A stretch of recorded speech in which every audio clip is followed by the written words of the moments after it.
नमस्कार, crime news देख रहे हैं आप और मैं आपके साथ रंजना रावत। अगले आधे घंटे तक हम आपको बताएंगे बिहार झारखंड की हर वो वारदात जिसका सीधे आपसे सरोकार है। पूछेंगे पुलिस प्रशासन से सवाल, देना पड़ेगा हर एक जुर्म का जवाब। करेंगे छोटी सी छोटी वारदात की गहनता से पड़ताल। तो चलिए शुरू करते हैं खबरों की पड़ताल।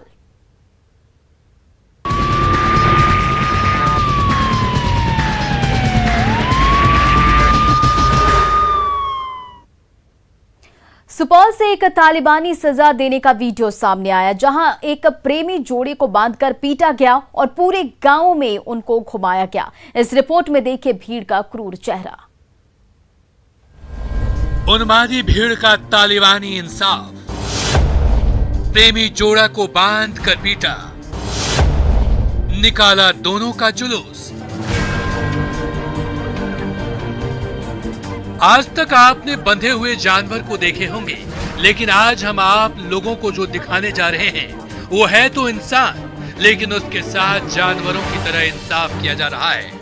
आप तस्वीरों में साफ देख सकते हैं कि कैसे एक आदमी हाथों में रस्सी लेकर सीना तान कर चल रहा है, जैसे कि ये इसका पालतू जानवर हो,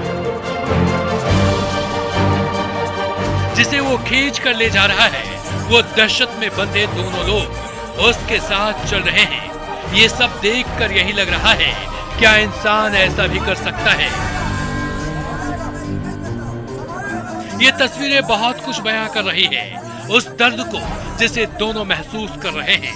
हैरानी की बात यह है कि कुछ लोग मौके पर खड़े होकर वीडियो भी बना रहे हैं। दिल को दहलाने वाली ये घटना सुपौल के छातापुर थाने की है, जहां रात में भीड़ का उन्मादी चेहरा सामने आया है। घटना वार्ड संख्या 6 की बताई जा रही है, जहां 3 बच्चे के पिता को 3 बच्चों वाली मां के घर रंगोलियां मनाते हुए ग्रामीणों ने पकड़ लिया। इसके बाद आक्रोशित ग्रामीणों ने तालिबानी सजा सुनाते हुए न सिर्फ दोनों की जमकर धुनाई की, बल्कि चेहरे पर काले चूना पोतकर उसे पूरे गांव में जुलूस की शक्ल में घुमाया गया। घटना का वीडियो वायरल होने के बाद इस सनसनीखेज घटना का खुलासा हुआ है। क्या हुआ? मीडिया वाला कहाँ बांध कर रखा है?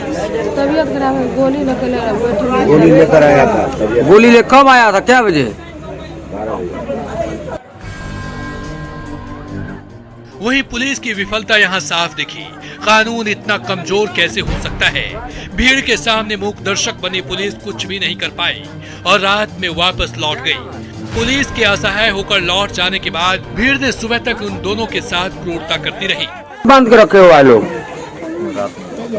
क्या जी? थोड़ा जोर से। किसके घर में है? आपका घर कहाँ है? कहाँ? छातापुर में। क्या नंबर वार्ड?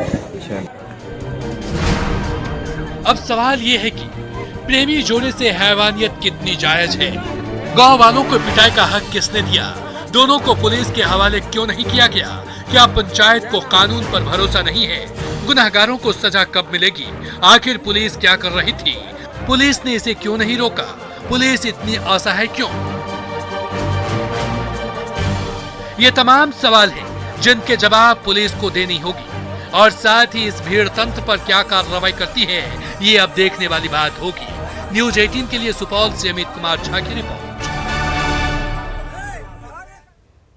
सिवान के कसेरा टोली स्थित ज्वेलरी दुकान में करोड़ों की लूट का सीसीटीवी फुटेज सामने आया। वीडियो में 7 से 8 की संख्या में अपराधी घुसते दिख रहे हैं, जो हथियार के बल पर ज्वेलरी उठाते दिख रहे हैं। सीसीटीवी में यह भी दिख रहा है कि अपराधी ग्राहक के मोबाइल को पिस्टल दिखाकर लेते हैं, और एक और सीसीटीवी फुटेज कुछ आया है जिसमें कुछ अपराधी दुकान के गेट पर दिख रहे हैं और राहगीरों को हथियार दिखा रहे हैं। बता दें कि मामले में पुलिस ने कुछ अपराधियों को पहले ही गिरफ्तार कर लिया है, जिनके पास से 7 पिस्टल और 1 लूटे गए अधिकांश गहने बरामद कर लिए गए हैं।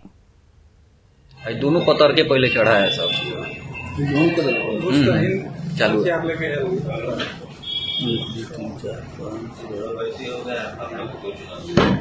उधर साइड से निकला है सब झोला वोला लेके। कोनो डरे नहीं है एकदम। देखिए झोला में से देखिए हवाई चप्पल पहन के आया है सब। देखिए अब पकड़ाएगा नहीं, डलाएगा तो सिवान में जो लूट हुई, देखिए वो सीसीटीवी फुटेज सामने आ चुका है और वीडियो में हथियारबंद अपराधी दिख रहे हैं जो दुकान में घुस रहे हैं और ये उसी की सीसीटीवी फुटेज आई है। ज्वेलरी दुकान में लूट का जो सीसीटीवी फुटेज है वो सामने आ चुका है, जहां आप साफ देख सकते हैं कि वीडियो में हथियारबंद अपराधी 7 से 8 की संख्या में हैं और वो अंदर जा रहे हैं। देखिए हवाई चप्पल पहन के आया। हैवानियत का एक ऐसा मामला सामने आया जो आपको सोचने पर मजबूर कर देगा। मामला मोतिहारी का है, जहां एक पड़ोसी ने 7 साल की मासूम के साथ हैवानियत की हदें पार करते हुए उस मासूम को बेरहमी से मौत के घाट उतार दिया। क्या है इस कत्ल के पीछे का राज, इस रिपोर्ट में देखिए। 7 साल की मासूम से हैवानियत, लटकती मिली मासूम की लाश, रेप के बाद हत्या की आशंका। क्या कोई इंसान इतना वहशी हो सकता है कि अपनी हवस पूरी करने के लिए कुछ भी करे? इंसान इस तरह की घटना को कैसे अंजाम दे सकता है जिसे सोचकर रूह कांप जाए? आइए आपको बताते हैं ऐसे ही वहशी के बारे में जो है तो इंसान लेकिन इसकी सोच हैवान जैसी है। मोतिहारी में दिल को दहला देने वाली एक दरिंदगी सामने आई है, जहां आरोप लग रहा है कि एक नाबालिग के साथ रेप करने के बाद उसे मौत के घाट उतार दिया गया। ये चित्कार उस दादा की है जिसकी पोती को आज मार दिया गया है। टीवी उसका घर देखा गया है। अच्छा, बस 8-9 बजे का निकल के टीवी देखते बहुत सब हॉल से गेलवा घरे में मार के सरे में था। दरअसल ये समाज को शर्मसार करने वाली घटना सामने आई है मोतिहारी के घोड़ा सहन थाना से, जहां एक वहशी दरिंदे ने 7 वर्षीय बच्ची के साथ रेप कर हत्या कर दी। हत्या करने के बाद मासूम के शव को बांस के खंभे में बांधकर आरोपी फरार हो गया। वारदात के बारे में बताया जा रहा है कि मासूम बच्ची अपने पड़ोसी के घर टीवी देखने गई थी और वहीं पड़ोसी शंकर राय ने मासूम के साथ दरिंदगी करके उस मासूम की हत्या कर दी। दूसरे घर में फिल्म देखने लगा, उसके बाद में 7 बजे 7:30 बजे करीब में लाइट कट गया। लाइट कटने के बाद में पुजारी होने लगा, तो घर वाला को फिल्म देख रहा था, उसको घर में गया तो बोल रहा था बोलू अभी तो था, उसके बाद में अभी नहीं है, बोलू चला गया। यही बात है। रेप केस है। रेप केस, हाँ। रेप केस, हाँ। आरोपी का पता है कौन किया? रोप का ऐसे शंका दूसरे आदमी पर तो हकिया, तो वही बात है शंकर राय है। वहीं वारदात की सूचना मिलते ही पुलिस घटनास्थल पर पहुंचकर मासूम के शव को अपने कब्जे में लेकर पोस्टमार्टम के लिए भेज चुकी है और साथ ही पुलिस आरोपी शंकर राय की गिरफ्तारी के लिए छापेमारी में जुट गई है। हम लोगों को जो सूचना मिला उसके बाद हम लोग गए इनका घर, अभियुक्त के घर पर नहीं था, वहाँ इंक्वायरी किए। क्या देखने से क्या लग रहा है? अब ये तो डॉक्टर लोग बताएंगे, हम लोग तो कुछ नहीं बता सकते। एक तरफ तो वहशी दरिंदगी की करतूतों की वजह से ये पीड़ित परिवार पहले से ही परेशान है, दूसरी तरफ पुलिस भी लापरवाह बनी हुई है। अब देखना होगा कि पोस्टमार्टम रिपोर्ट आने के बाद पुलिस क्या कार्रवाई करती है और इस पीड़ित परिवार को कब तक न्याय दिलाती है। वहशी भेड़िए को पुलिस कब तक गिरफ्तार करके सलाखों के पीछे पहुंचाती है। न्यूज़ 18 के लिए मोतिहारी से मुकेश सिन्हा की रिपोर्ट।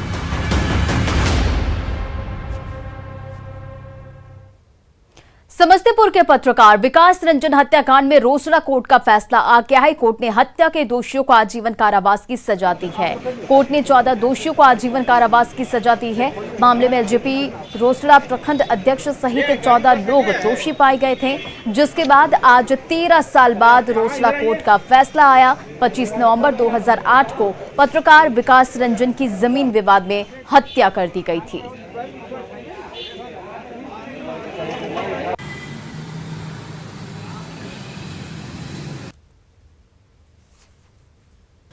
पत्रकार विकास रंजन हत्याकांड में 13 साल बाद बड़ा फैसला आया है और ये रोसड़ा के एडीजे प्रथम के न्यायालय के द्वारा फैसला सुनाया गया। हमारे साथ अधिवक्ता है, क्या कुछ फैसला आया है इसमें? बहुत अच्छा फैसला आया है और न्याय पर भरोसा है, पूरे अनुमंडल नहीं, इसको अगर कहा जाए तो पूरे ज़िला में इससे हर्ष होगा और हत्याएं रुकेगी, किसी भी प्रकार का कोई नहीं। हाकिम न्यायालय पर सबको भरोसा था और वह भरोसा खरा उतरा गया, जैसा था वैसा ही दिया गया है। इसलिए इस न्याय पर पूरे ज़िला में सभी को भरोसा हो गया, जो हत्या करने के बाद वह नहीं ये कोई बचे। न्यायालय के द्वारा जो फैसला सुनाया गया वो किन किन बिंदुओं पर, किन किन धाराओं में क्या फैसला आया है? उसमें 302 और हत्या हुई थी, 120 भी उनके परिवार के लोग षड्यंत्र रचे थे, जो जिसमें 9 व्यक्ति थे, ये षड्यंत्र रच करके और उनकी बड़े पुत्र को हत्या कर दिया गया था हिंदुस्तान मेडिकल पर। और ज़मीन के विवाद में ही इनका हत्या हुई और मार्केटिंग के लिए भी हत्या हुई थी, राजनीतिक तौर पर यह हत्या हुई है। इस हत्या में जो न्याय मिला भरोसा है। और कहा जाए तो ये पत्रकार की हत्या तो होती है लेकिन न्याय नहीं मिलता है। और कमिश्नरी की बात हम कह सकते हैं कि यहाँ कमिश्नरी पर भी पूरे कमिश्नरी पर भरोसा, न्याय पर भरोसा करेंगे कि इस हत्या को जो है अब दोबारा ऐसी हत्या पत्रकार का ना हो और किसी का भी नहीं हो।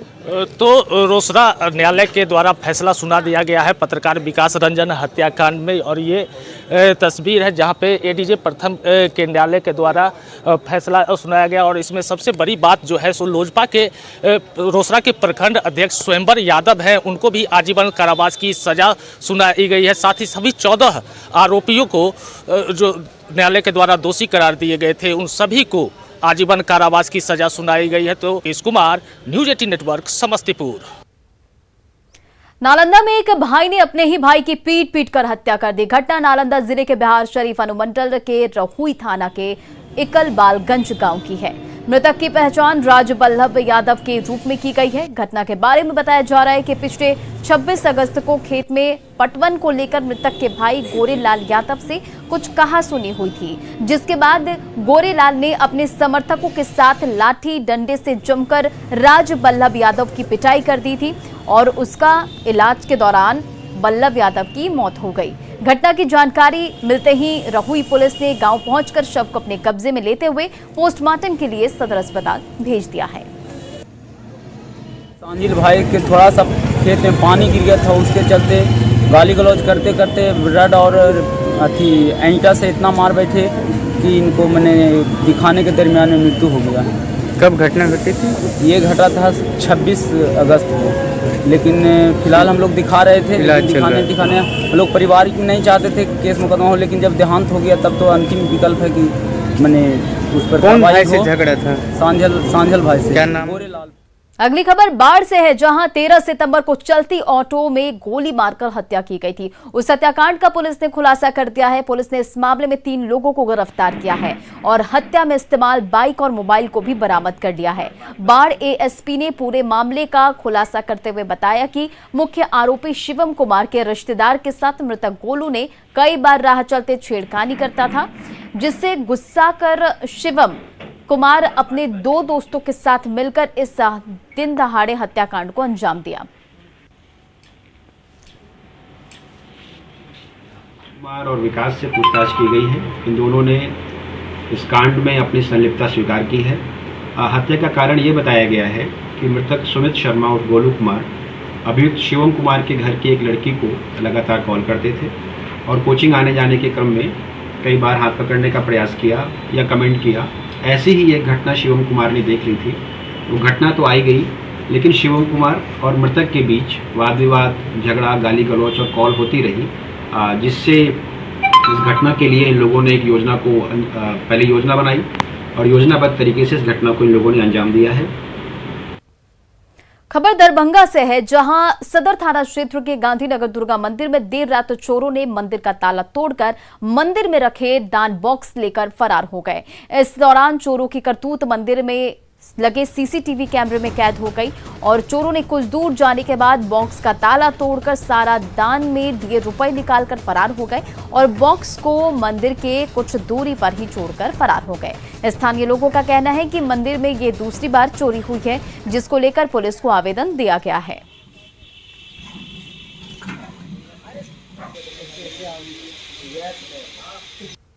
सुबह में हमें सूचना मिली कि इसका मंदिर का ताला तोड़ के और बक्सा को 100 फीट आगे ले जाके वहाँ से उसमें दान बॉक्स जो पेटी था उसमें से रुपया निकाल के बक्सा को उधर फेंक दिया गया था। जब हम लोग आए तो देखे कि ताला टूटा हुआ है और बक्सा को फिर ला के यहाँ रखे हैं, जो बक्सा यहाँ सामने रखा हुआ है।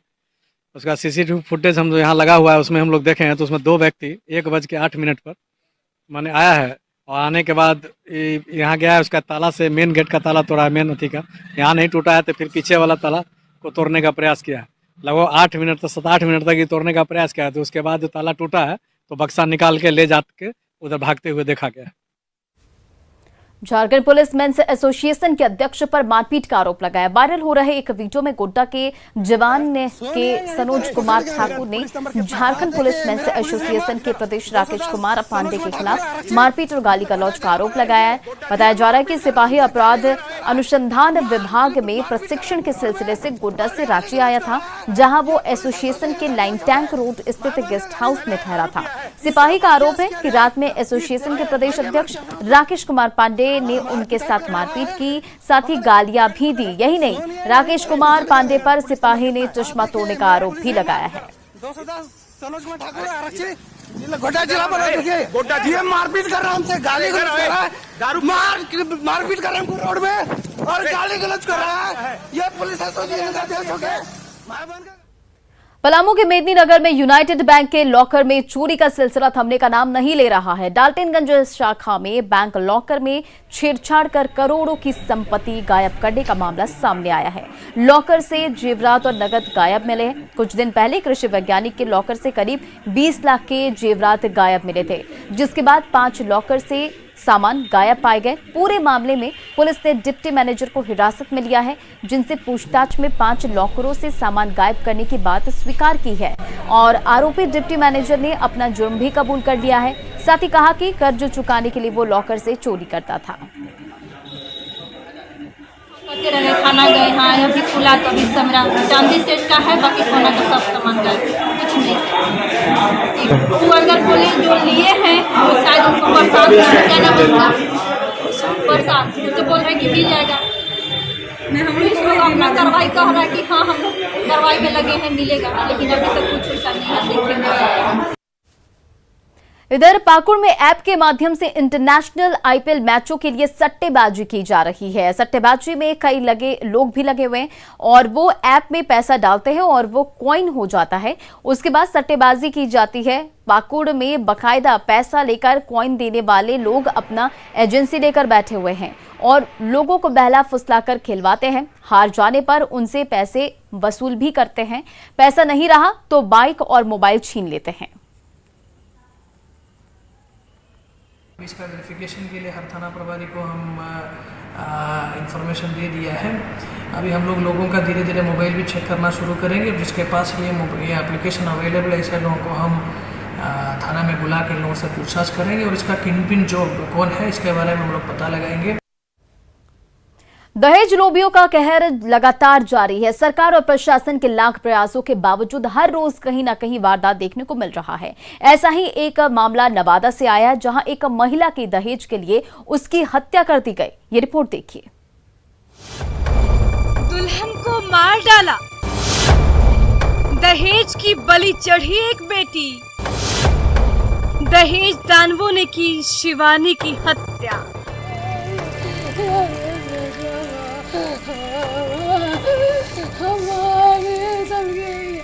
ये एक लाचार माँ की करुण पुकार है, जिसे सुनकर मन भरा जा रहा है। जिस बेटी को ये अपने गर्भ में 9 महीने रखी, उसे पाला पोसा, उसे लायक बनाया और फिर बड़े ही अरमानों से उस परी की शादी की। ये जानकर कि जिस लाड से मैंने उसे पाला है, उतने ही प्यार से ये अपने ससुराल में रहेगी। लेकिन कुदरत को कुछ और ही मंजूर था। ईश्वर ने तो सिर्फ इंसान बनाया था, लेकिन वही इंसान कागज के चंद टुकड़ों के खातिर हैवान बन जाता है। उनकी मानसिकता ऐसी कि जिसे जानकर घिन ना आ जाए। वो समाज में एक कोढ़ की तरह है जो समाज को खोखला करते जा रहे हैं। ये दहेज हत्या का कोई पहला मामला नहीं, ये हम भी जानते हैं और आप भी। अगर हम नहीं बदले तो ये दहेज हत्या कभी नहीं रुकेगा। खैर, नवादा से फिर एक दहेज हत्या का मामला सामने आया, जहां ससुराल वाले हैवान बन बैठे और एक नव विवाहिता को दहेज के दानवों ने काल के गाल में ढकेल दिया और आज एक बार फिर से एक अबला बेरहमी से मार दी गई। मौत की इस दर्दनाक घटना ने पूरे इलाके को हिला के रख दिया। मृतका की पहचान सुभानपुर गांव की शिवानी कुमारी के रूप में की गई है। 1 साल पहले शादी हुआ, उसके बाद ये विश्वकर्मा पूजा के पहले ये बोले कि हम 4 व्हीलर गाड़ी लेंगे। हम बोले कि कितना चाहिए, तो 5 लाख रुपया चाहिए। हम फिर 5 लाख कहाँ से लाएंगे, वही नहीं दीजिएगा, नहीं दिए, जुटवे नहीं किया पैसा, तो विश्वकर्मा पूजा के बाद उसको गला दबा करके हत्या कर दिया और टांग दिया पंखा में। वहीं परिजनों ने हत्या का आरोप ससुराल वालों पर लगाया है। इस घटना के बाद ससुराल के सभी लोग घर में बंद कर फरार हो गए। इसमें है सास, ससुर, पति, चारों है इसमें, देवर भी है, सब फरार है और सब घर छोड़ के फरार है। कहाँ का मामला है? ये मामला सोहानपुर में किया है। वहीं पुलिस ने शव को अपने कब्जे में लेकर पोस्टमार्टम के लिए सदर अस्पताल भेज दिया और मृतका के भाई ने पुलिस वालों पर गंभीर आरोप लगाए हैं। जब स्पॉट पे पुलिस पहुंची ना, तो दरोगा भी साहब जो इनसे मिला हुआ है, क्या कि जो बॉडी है, जो हमारी बहन लगती है शिवानी कुमारी, ये मायके बताने से पहले पुलिस पहुंची हुई थी। जब हम लोग पहुंचे तो ये पुलिस वाले मतलब परिवार को हटवा दिया, भगवा दिया। ठीक है।